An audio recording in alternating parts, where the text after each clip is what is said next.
प्रेरणास्पद कथा YouTube channel पर मैं धनंजय जैन आप सभी का हार्दिक अभिवादन करता हूँ। दोस्तों, आज 15वां दिन था और 15वीं पुतली सुंदरवती जागृत हो चुकी थी। राजा भोज भी एक नया किस्सा जो कि महाराज विक्रमादित्य से संबंधित था वो सुनने के लिए अपनी प्रजा के साथ आतुरित थे।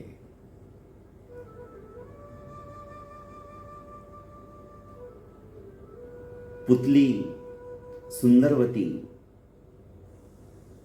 महाराज भोज को संबोधित करते हुए कहने लगी कि राजन, महाराज विक्रमादित्य अपनी प्रजा के लिए उनके सुख दुख में उसी तरह से इन्वॉल्व होते थे जिस तरह से परिवार के सदस्यों के लिए एक घर का वरिष्ठ सदस्य इन्वॉल्व रहता है। उज्जैनी के नागरिक अत्यंत सुखी थे, चाहे फिर वो व्यापारी वर्ग हो या और कोई वर्ग हो। धन धान्य से समृद्ध ऐसी उस उज्जैनी नगरी के अंदर चारों तरफ खुशी का ही माहौल रहता था। गम नाम की चीज नहीं थी। दुख को लोग विस्मृत कर चुके थे। व्यापारियों के व्यापार सिर्फ और सिर्फ उज्जैन के अंदर ही स्थित नहीं थे, देश विदेशों में भी उनके व्यापार फैले हुए थे। उसी उज्जैनी नगरी में पन्नालाल नाम का एक बहुत बड़ा व्यापारी था। पन्नालाल दीन दुखियों की सेवा करने वाला, परमोपकारी,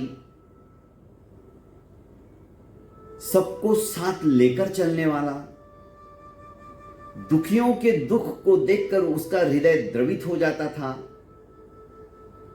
हमेशा दान पुण्य करके एक अच्छी इमेज उसने समाज के अंदर स्थापित करके रखी थी।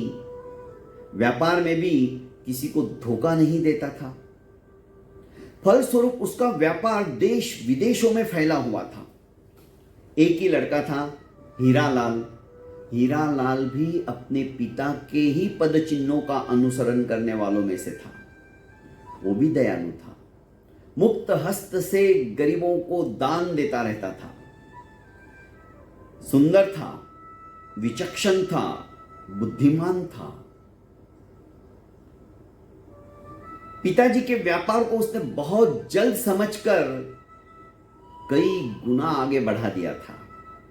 संतान वही होती है जो अपने पिता के पद चिन्हों का अनुसरण करते हुए समाज में उनसे भी ज्यादा नाम और यश और कीर्ति स्थापित कर दे।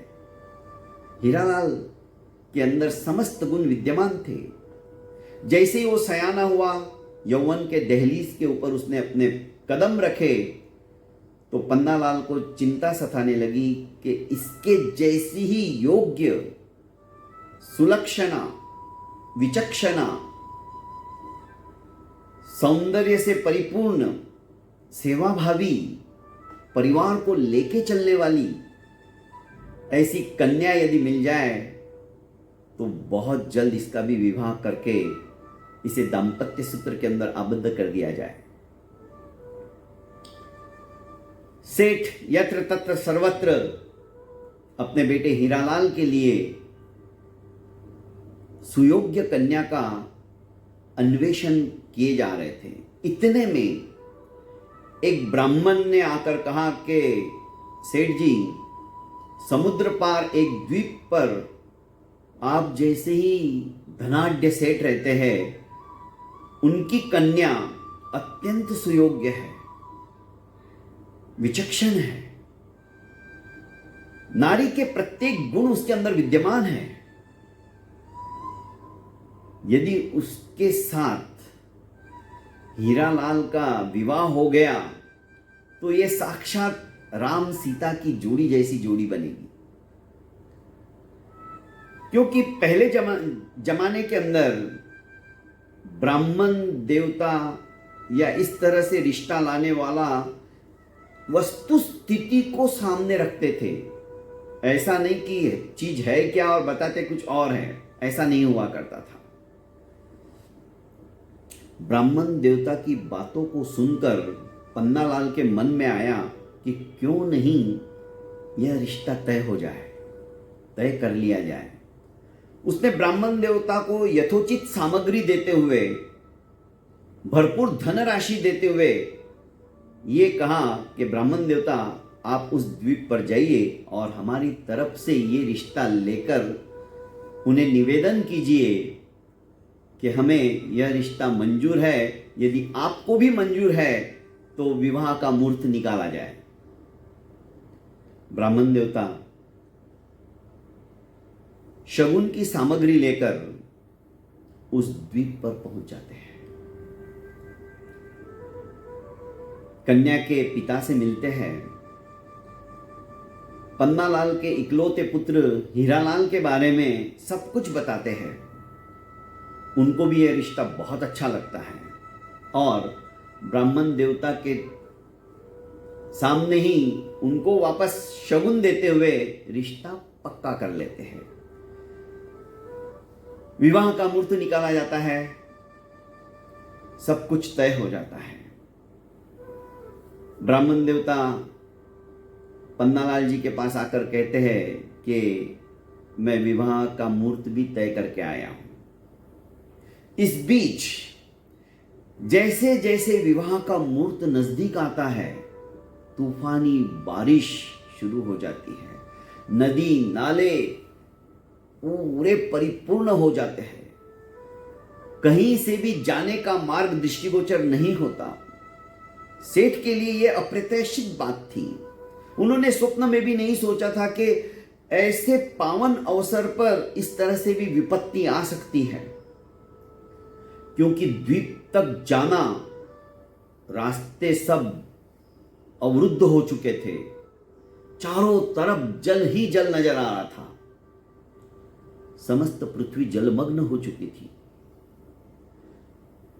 विवाह को कुछ ही दिन अवशेष थे और ऐसे में वहां तक पहुंचना असंभव था। सेठ को चिंता खाए जा रही थी। उधर लड़की के पिता तो तैयारी करके रखेंगे और हम यदि समय पर बारात लेकर नहीं पहुंचे तो नाक कट जाएगी, जग हंसाई अलग होगी।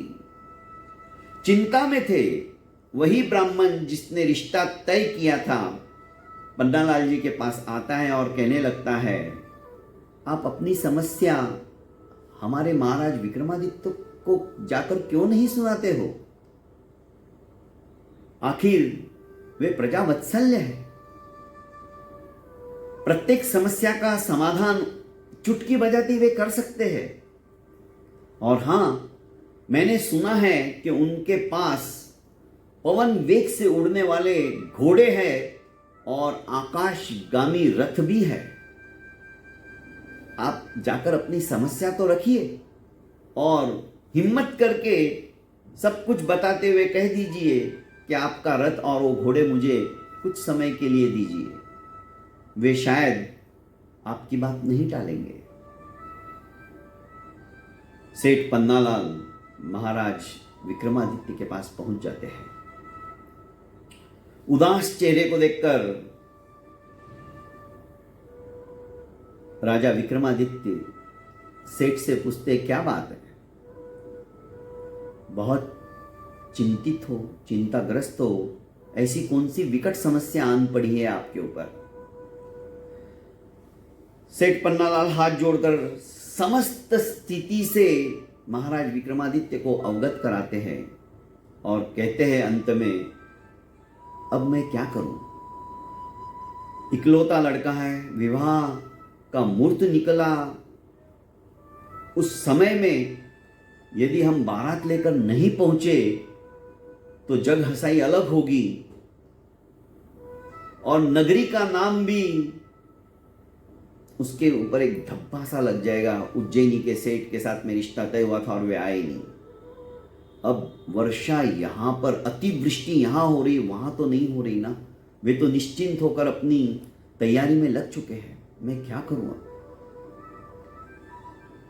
राजन, यदि आप मुझ जैसे तुच्छ प्राणी पर मेहर दृष्टि रखते हुए आपके घोड़े और रथ मुझे कुछ समय के लिए दे देते हो तो शायद इस समस्या से समाधान निकल सकता है।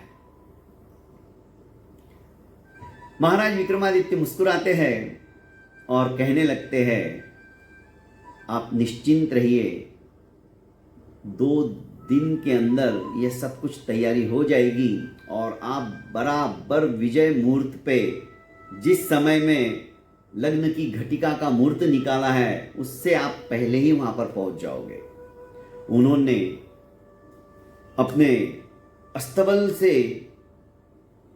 पवन वेग से उड़ने वाले घोड़े और रथ सुसज्जित करने का आदेश दे दिया। इधर ब्राह्मण देवता ने कहा कि आपके नजदीक के जो भी है 8-10 लोगों को लीजिए, रथ के अंदर बैठाइए और बाकी जो दूसरा रास्ता है, लंबा रास्ता, बाकी की बारात को उधर से भेजिए ताकि विवाह के पहले हम तो पहुंच ही जाए। ऐसा ही हुआ। महाराज विक्रमादित्य ने पवन वेग से उड़ने वाले घोड़े और रथ सुसज्जित कर सेठ के दरवाजे तक पहुंचा दिया। इतना ही नहीं, दोनों वेतालों को जो कालिका माता की कृपा से उन्हें प्राप्त हुए थे, कहा, आदेश दिया कि बारात के रथ के साथ साथ तुम्हें चलना है। इनको किसी भी तरह की तकलीफ नहीं आनी चाहिए। यथाज्ञापयति देव, जैसी आपकी आज्ञा। निश्चित समय पर रथ घर से निकला।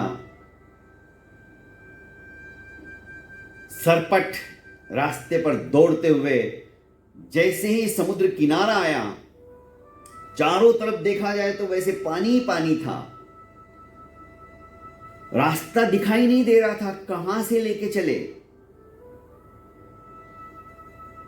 वेतालों ने तत्काल, क्योंकि वेताल तो किसी को दिखाई नहीं दे रहे थे, उन्होंने रथ के दोनों पहिए ऊपर उठा लिए। ऐसा लग रहा था मानो जैसे आकाश के अंदर उड़ान मारने के लिए प्लेन आज की तारीख में हम देखते हैं, इस तरह से रफ्तार के साथ में ऊंचाइयों को छूने लगता है और धीरे धीरे रथ आकाशगामी होने लग गया।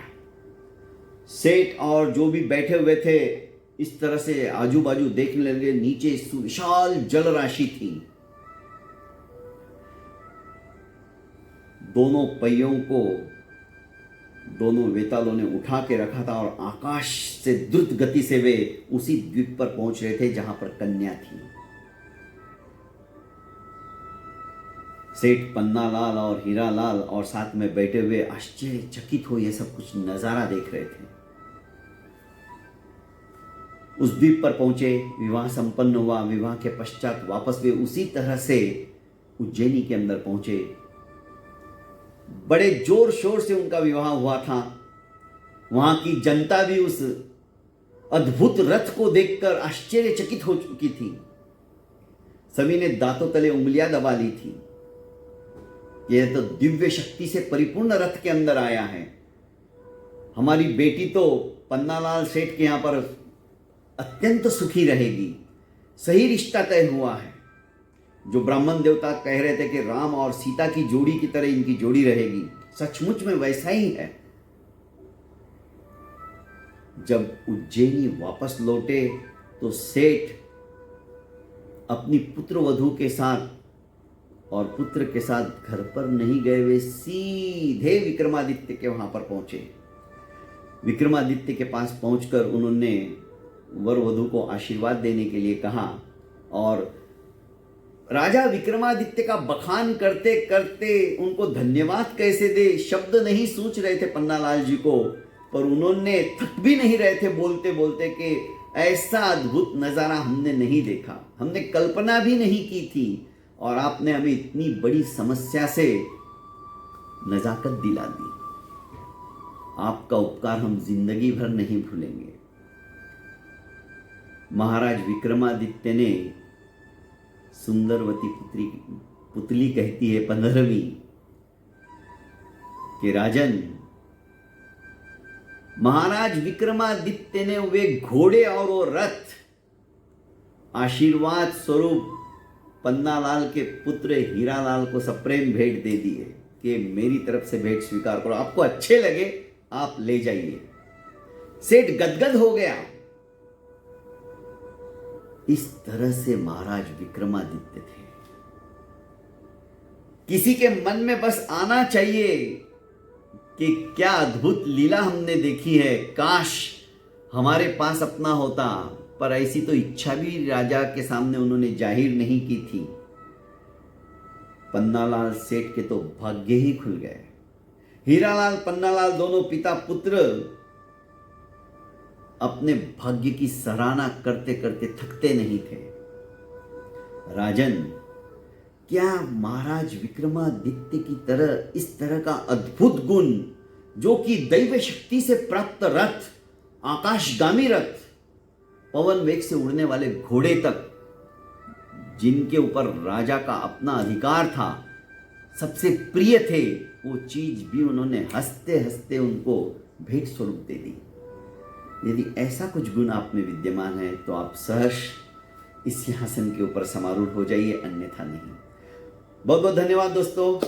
अब 16वीं पुतली अगले दिन कौन सी कहानी सुनाएगी महाराज विक्रमादित्य से संबंधित, ये तो सुनने के पश्चात ही पता चलेगा। आज के लिए इतना ही काफ़ी। इजाज़त चाहता हूँ। कल फिर इसी वक्त इसी समय हम मिलेंगे। और हाँ दोस्तों, आपने अभी तक मेरे इस चैनल को लाइक एवं सब्सक्राइब नहीं किया है तो कर लीजिए और ज़्यादा से ज़्यादा इसे फॉरवर्ड कीजिए। प्रणाम।